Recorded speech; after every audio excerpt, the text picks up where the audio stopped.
Greetings.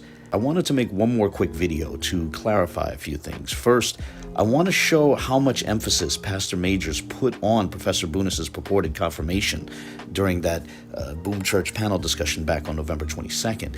Then, I want to share a few more clarifications which Professor Bunis has put forth via email. So here I'm going to show a couple minutes of footage from the Boom Church panel discussion, which, as I said, took place on Sunday, November 22nd. Note in particular, as you watch this, note how Pastor Majors asserts that Professor Bunis confirmed Benaiah Israel's interpretation of the markings. Note how Pastor Majors says Professor Bunis backs the sentence that he presented.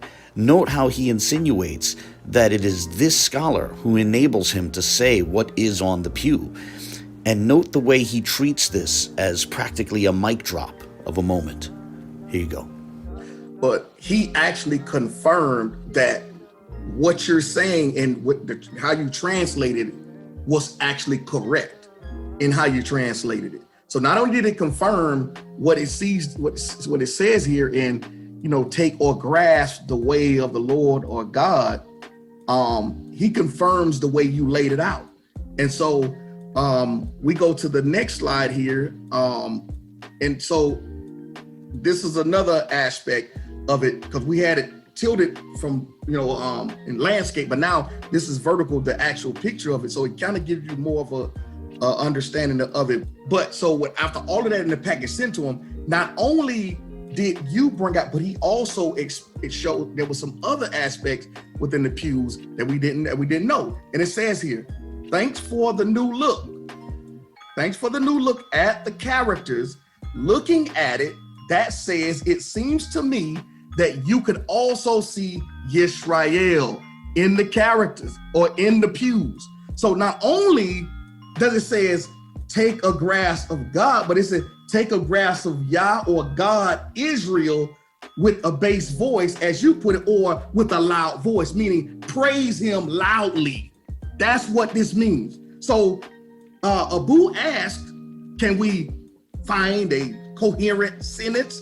Well, yeah, we just did. And not only that, we got a scholar to back it. And so at this point, I think all of y'all owe Pastor Kelly an apology. Not only do I think all of y'all owe Pastor Kelly an apology publicly, the same way you did those videos refuting the pews and it being Arabic, and the same way you was clowning him because he couldn't read Hebrew, and the same way you trying to say that clowning about a jet match and all this other stuff. Y'all need to issue a public apology, and you need to delete all of your videos because those videos are false. Now we got a real video from a real information from a real scholar to be able to say what's on the pews. With that, I don't have nothing else to say, y'all. Okay, so with those clips in mind, let's now look at some emails from Professor Bunis himself. I'm going to show three emails, one of which someone shared with me, and the other two which were sent directly to me.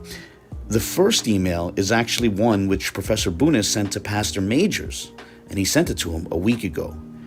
It reads as follows, quote, Dear Will, sorry not to get back to you after you wrote again. I'm very busy with a project I've got to finish up, and it's leaving me no time for anything else. I received an email from someone called, name redacted. I'll forward it. Maybe you've been in touch with him. He says he also thinks the inscription could say Yisrael, but we both think it's not in Solitreo script, but in regular Hebrew square letters. Best wishes, David. What's significant about that email is that he explicitly states that he does not think the pew he examined contains Solitreo script. Recall that the reason Pastor Majors reached out to specifically Professor David Bunis is because of his background with Solitreo. Different members of that Boom Church panel had even watched Bunis teach the Solitreo writing system.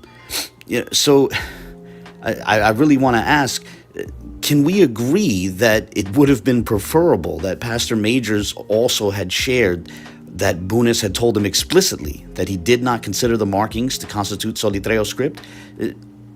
Being that he sat on that email for a week, I hope it would at least be understandable and even forgivable if some wonder what else he might have kept to himself.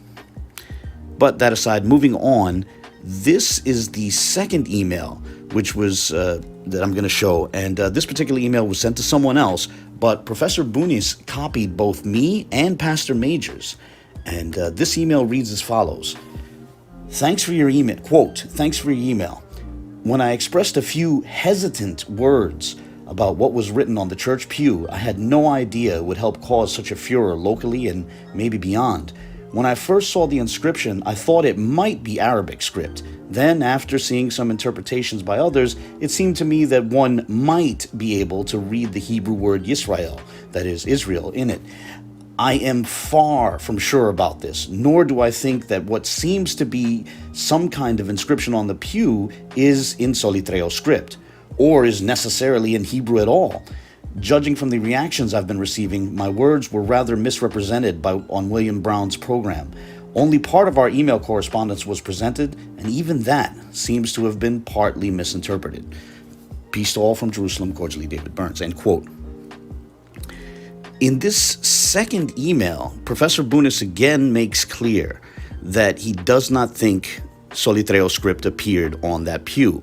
Also significant, in case some thought his suggestion that Yisrael or Israel appears on the pew might suffice as confirmation that Hebrew appears on the pew, in this second email, Professor Bunis made clear that he is far from sure about that. He also notes that he is not saying Hebrew of any sort necessarily appears on that pew at all. In short, when he made that suggestion about Israel, the word Israel, he was not making any sort of firm declaration. Rather, he was offering a soft suggestion for one possible interpretation of markings that can be interpreted in a variety of ways. And with that, finally, we turn to the third email. And this is an email which was sent directly to me by Professor Bunis. And it reads as follows. Quote, Dear Mr. Al-Manhatani, or Abdel Masih, thanks for your email. I'm sorry it took a while for me to reply. Basically, I confirm your understanding of my correspondence with William Brown. As I had written him in the beginning, the letters looked more Arabic than Hebrew to me, but I'm certainly no authority in Arabic paleography. Before writing you, I spoke with someone very familiar with the various Arabic and Hebrew scripts, and he was unable to read any Arabic, or frankly Hebrew, words out of the church pew inscriptions. When someone who had looked at the inscription showed us how he thought the Hebrew word for Israel, or Yisrael, might be read out of it, it looked to me like it might possibly be so, although I could not see this clearly without the markings and darkenings that he evidently added. Okay, and this next portion here, this is him quoting a portion of the email that I had sent to him. So he's quoting me here. To your questions, did you in fact reach a firm conclusion that a discernible Hebrew phrase is on the relevant pew, or did you merely suggest possible interpretations of a collection of markings open to multiple interpretations? And did you support a reading that could be translated, take grasp of the Lord, etc.? If so, can you share what the precise Hebrew phrase was, which was translated that way? And now here's his reply. My reply is, no, I definitely did not reach a firm conclusion to the effect. And yes, I think that at most, the markings are open to multiple interpretations. I certainly cannot make any connection between the English phrase you cited and any Hebrew expression I can think of. End quote. First and foremost, what's significant here in this third email is that Professor Bunis makes very clear that he never endorsed that complex sentence Pastor Major claimed that he agreed with. He also alludes to how his less than firm suggestion that Israel might appear on the pew was rooted more in Benaiah's highlights than the markings themselves. And I can certainly understand that, as for example, what might look like an Ashuri Lamed from Benaiah's highlights will not look like such without those highlights. Now, I'm not attributing some sort of deception to Benaiah. I'm just saying the way he highlighted the pew, it's easy to see how someone else might see something that isn't actually there. And I would say unwittingly, including on Benaiah's part, unwittingly. That aside, whatever the case, to sum up, that Boom Church Panel's portion on David Bunis was the part of the discussion that generated by far the most excitement. It convinced more than a few people that a scholar had definitively settled the matter. Pastor Majors himself said there was nothing more to say after that. But now we know that Professor Bunis' position was badly misrepresented. Before I close, on a lighter note, on a more fun note, permit me to share that when I read that Bunis initially told Majors that the text looked to him more like Arabic, I thought to myself, man, I wish Majors had shared that fun detail.